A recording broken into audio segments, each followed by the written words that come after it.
Welcome back to city news. Tenali Vemuru నియోజకవర్గాల పట్టభద్రుల ఆత్మీయ సమావేశం శనివారం తెనాలిలో నిర్వహించారు. చెంచుపేట ఆలపాటి నగర్లో రత్న ఫార్చ్యూన్ కళ్యాణ మండపంలో జరిగిన ఈ ఆత్మీయ సమావేశానికి మంత్రి నాదెండ్ల మనోహర్, వేమూరు ఎమ్మెల్యే నక్క ఆనంద్ బాబు, కృష్ణా గుంటూరు జిల్లాల పట్టభద్రుల ఎమ్మెల్సీ కూటమి అభ్యర్థి ఆలపాటి రాజేంద్ర ప్రసాద్, మాజీ ఎమ్మెల్సీ ఏఎస్ రామకృష్ణలు ముఖ్య అతిథులుగా పాల్గొన్నారు. తొలుత ఎన్టీఆర్ విగ్రహానికి పూలమాలలు వేసి నివాళులు అర్పించారు. అనంతరం జరిగిన సభకు వ్యాయామ ఉపాధ్యాయులు వెంకటేశ్వర్లు అధ్యక్షత వహించారు. మంత్రి నాదెండ్ల మనోహర్ మాట్లాడుతూ శాసన మండలి ద్వారా ప్రజల, ఉపాధ్యాయుల, నిరుద్యోగుల గడ వినిపించే వెసులుబాటు కల్పించి రాజ్యాంగంలో ఎమ్మెల్సీ పదవి తీసుకురావడం మంచి నిర్ణయం అన్నారు. శాసన మండలిలో మంచి ఆరోగ్యకరమైన వాతావరణంలో మంచి చర్చలు జరుగుతాయని చెప్పారు. గత ఎన్నికల్లో కూటమి అభ్యర్థులకు అండగా నిలబడ్డ వ్యక్తి ఆలపాటి రాజేంద్ర ప్రసాద్ అని అన్నారు. శాసన మండలికి ఆలపాటి రాజేంద్ర ప్రసాద్ ని పంపడం వల్ల మన సమస్యలు తీర్చుకునే ప్రయత్నం చేయొచ్చన్నారు. అనుభవజ్ఞుడు ఆలపాటి రాజేంద్ర ప్రసాద్ కి మద్దతు ఇచ్చి గెలిపించాలని కోరారు. ప్రజల సమస్యలపై అవగాహనతో ముందుకు వెళ్లి ప్రజలు ఆమోదయోగ్యంగా పనిచేయాలని మంత్రి నాదెండ్ల మనోహర్ అన్నారు.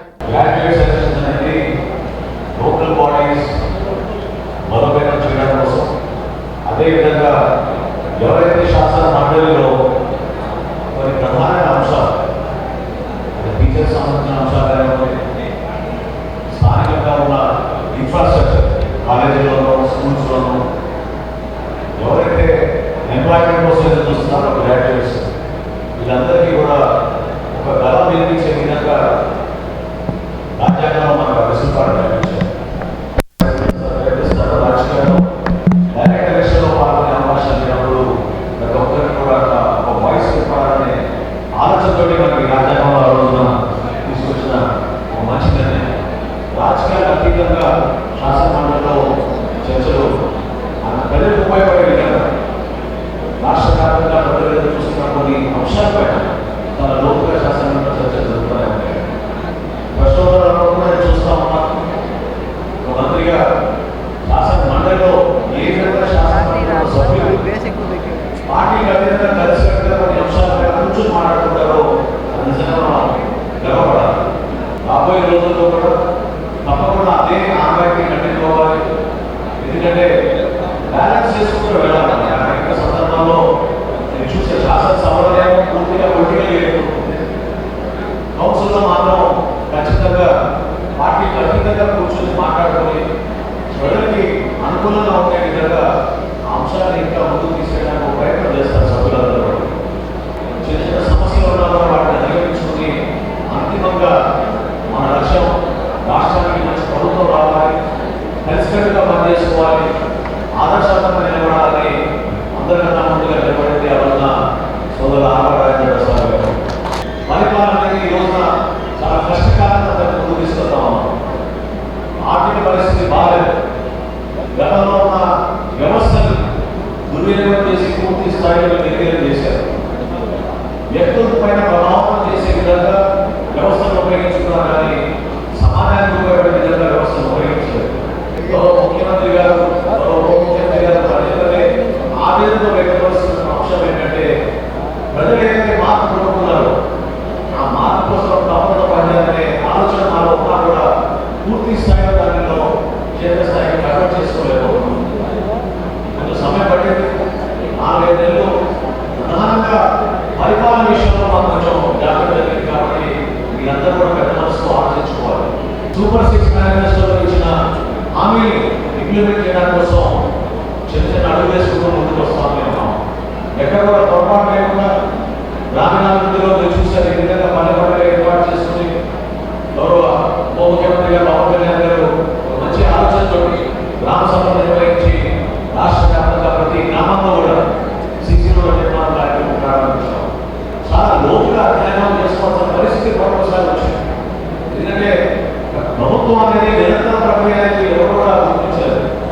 ఎంతో కష్టపడి 5-6 నెలల నుంచి కొత్త విధానాలు, పాలసీస్ ప్రభుత్వం నుంచి గౌరవ ముఖ్యమంత్రి గారు తీసుకొచ్చారు. ఎమ్మెల్యే నక్క ఆనంద్ బాబు మాట్లాడుతూ జగన్ ప్రభుత్వంలో ఆలపాటి రాజేంద్ర ప్రసాద్ చేసిన పోరాటం, పార్టీకి చేసిన కృషి ప్రజలు మర్చిపోలేరని, గత 30 ఏళ్లుగా టీడీపీ పార్టీ కోసం పోరాటం చేస్తున్న అనుభవజ్ఞుడు ఆలపాటి రాజేంద్ర ప్రసాద్ అని, చంద్రబాబు నాయుడు ఆలపాటి రాజేంద్ర ప్రసాద్ కష్టాన్ని గుర్తించి కూటమి ఎమ్మెల్సీ అభ్యర్థిగా ప్రకటించారన్నారు. పోరాట పటిమ అన్ని శక్తియుక్తులు ఆలపాటి రాజేంద్ర ప్రసాద్ సొంతమన్నారు. ప్రభుత్వాన్ని బలోపేతం చేసుకునే ఎన్నికలు ఏకపక్షంగా జరగాలన్నారు. 33 నియోజకవర్గాల వారు ఆలపాటి రాజేంద్ర ప్రసాద్కి అఖండ మెజారిటీతో విజయం అందించాలని తెలిపారు. తెలుగుదేశం పార్టీ నాయకుడిగా మాజీ మంత్రిగా 2019 నుంచి 24 వరకు ఆలపాటి రాజేంద్ర ప్రసాద్ గారు చేసిన పోరాటం లేదని తెలుసు. అధికారం అపోజిషన్ అనేది రాజకీయాల్లో సుదీర్ఘ కాలం ఉన్న వాళ్ళు పెద్దగా ఆలోచన చేయడం, ఏదైనా ఒక్కగా భావిస్తాం. కానీ ఉన్నటువంటి పరిస్థితులు మాత్రం వేరు. ఆలపాటి రాజయ్య గారిని 1989, 90 చూస్తా ఉన్నారు. రంగానికి వచ్చినప్పుడు కూడా మన అధికారంలో లేవు. ఆ రోజు తెలుగు యువతకి అధ్యక్షుడిగా ఉండి ఉమ్మడి గుంటూరు జిల్లాలో పార్టీ బలోపేతానికి ఆయన చేసినటువంటి కృషిని స్వయంగా దగ్గర ఉన్నట్టు చూసినటువంటి వ్యక్తి.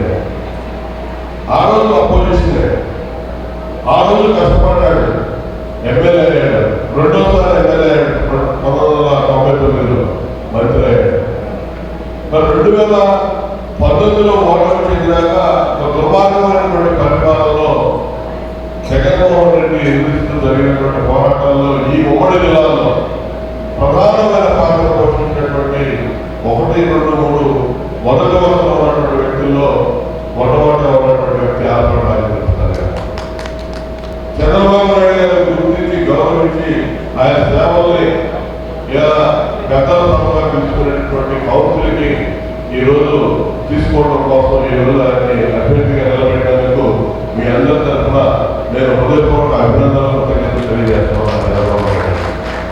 ఎంప్లాయీస్, ఉపాధ్యాయులు ఉన్నారు, ఉద్యోగస్తులు ఉన్నారు, పెన్షనర్స్ ఉన్నారు, నిరుద్యోగ పట్టభద్రులు ఉన్నారు. వీళ్ళందరినీ దృష్టిలో పెట్టుకుని పనిచేయాల్సిన అవసరం ఉంది. చేస్తారు, పార్టీని దృష్టిలో పెట్టుకుని పనిచేయాల్సిన అవసరం ఉంది. అన్ని శక్తియుక్తులు భగవంతుడు ఆయన ఇచ్చాడు. ఆయన సేవలు విస్తృతంగా వినియోగించుకోవడానికి పార్టీకి ఇది ఒక విస్తృతమైనటువంటి అవకాశం దొరికిందని చెప్పి నేను అనుకుంటున్నాను. ఆలపాటి రాజేంద్ర ప్రసాద్ మాట్లాడుతూ తెనాలి, వేమూరు నియోజకవర్గాలలో 33,000 పట్టభద్రుల ఓట్ల నమోదు అయినట్లు చెప్పారు. ప్రభుత్వంలో ఉన్నా లేకపోయినా ప్రజల మనిషిగా కొనసాగుతున్న వ్యక్తిని అని ఆలపాటి అన్నారు. పట్టభద్రులు బాధ్యతలు సమస్యలు అపరిష్కృతంగా ఉన్న సంగతి అందరికీ తెలుసు. అందుకే గత ఎన్నికల్లో చారిత్రాత్మక తీర్పు ఇచ్చారన్నారు. గత పాలనలో 5 కోట్ల ఆంధ్రులు గడిపిన జీవితాన్ని సమాజంలో బాధ్యతతో జీవిస్తున్న వ్యక్తులుగా పట్టభద్రులు ఆలోచన చేసి మంచి ప్రభుత్వానికి మద్దతు పలకాల్సిన అవసరం ఉందన్నారు.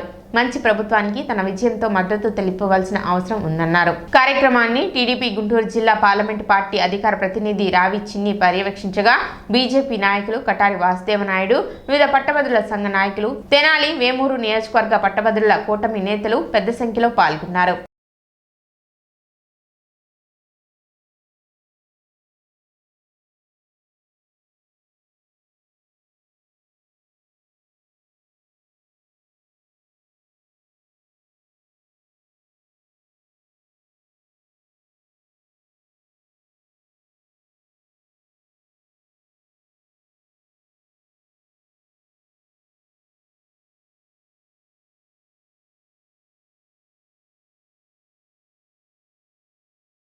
ఈరోజు తెనాలి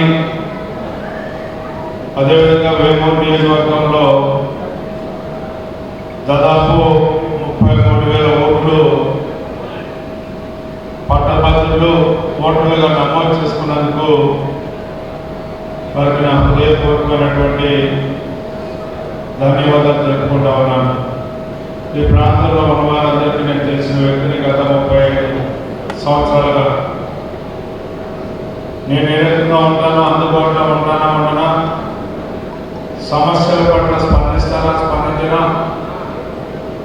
లేకపోతే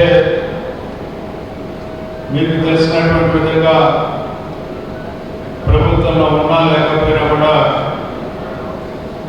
ప్రజల మనిషిగా ఈనాటి వరకు కూడా కొనసాగుతున్నటువంటి వ్యక్తిని ఈరోజు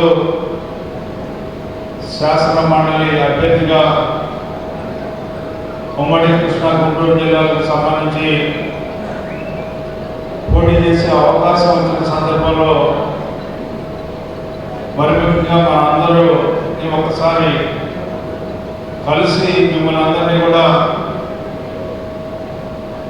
మీ సహాయ సహకారాన్ని కోరడం కోసం ఈ కార్యక్రమాన్ని నిర్వహించినటువంటి నిర్వాహకులకు కూడా నా హృదయపూర్వకమైనటువంటి ధన్యవాదాలు తెలుపుకుంటా ఉన్నాను.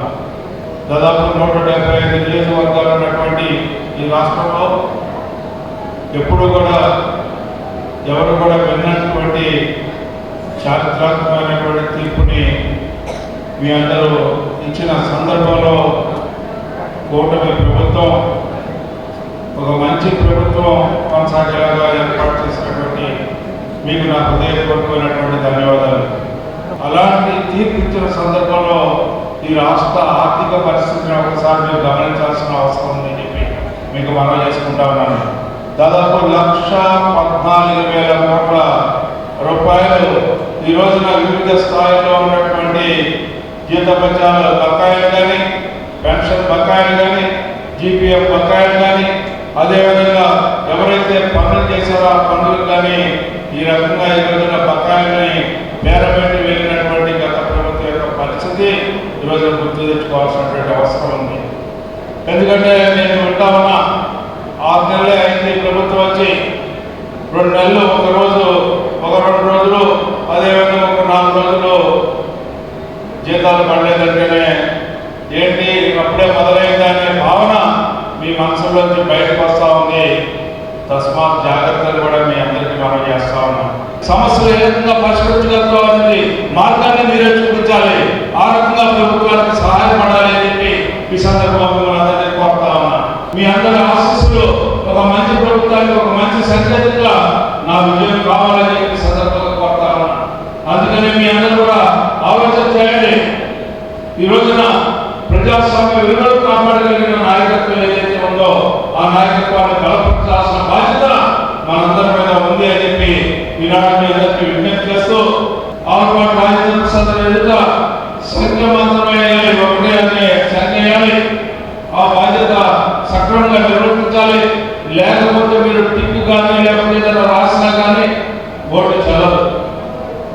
ఎవరైనా సరే చదువుకున్న వాళ్ళకి ఓటేసామంటే 100కి 100% కూడా అది విజ్ఞతగా ఆలోచించి ఓటేసినప్పుడు ఆ ఓటు చల్లకుండా పోదు. లేకపోతే ఏదైనా దురుద్దేశంతో ఓటేస్తే అది చల్లకుండా పోతే అని మీ అందరికీ మనం చేస్తా ఉన్నా. ఆ రకంగా ఈ ఎన్నికల్లో మీ అందరూ మద్దతు ఇవ్వాల్సినటువంటి అవసరం మీపై ఉంది అని చెప్పి మనం చేసుకుంటూ ఆ రకంగా మీరు ఓటు వేయమని చెప్పి మిమ్మల్ని అందరినీ కోరుకుంటూ పట్టణ గంగానమ్మపేటలోని Rajendra speech and hearing clinic నందు సంక్రాంతి పండుగ సందర్భంగా మెగా బ్యాంగిల్స్ మేళా నిర్వహించారు. మానసిక వైకల్యం కలిగిన సాయి మణికంఠ తయారు చేసిన బ్యాంగిల్స్ ను ప్రదర్శనగా ఉంచారు. మానసిక శారీరక వైకల్యం కలిగిన చిన్నారులు కూడా అందరూలానే అన్ని పనులు చేయగలరు అని రుజువు చేసేందుకు నిర్వహించడం జరిగిందని డాక్టర్ ఏంజెల్ రిచర్డ్ తెలిపారు.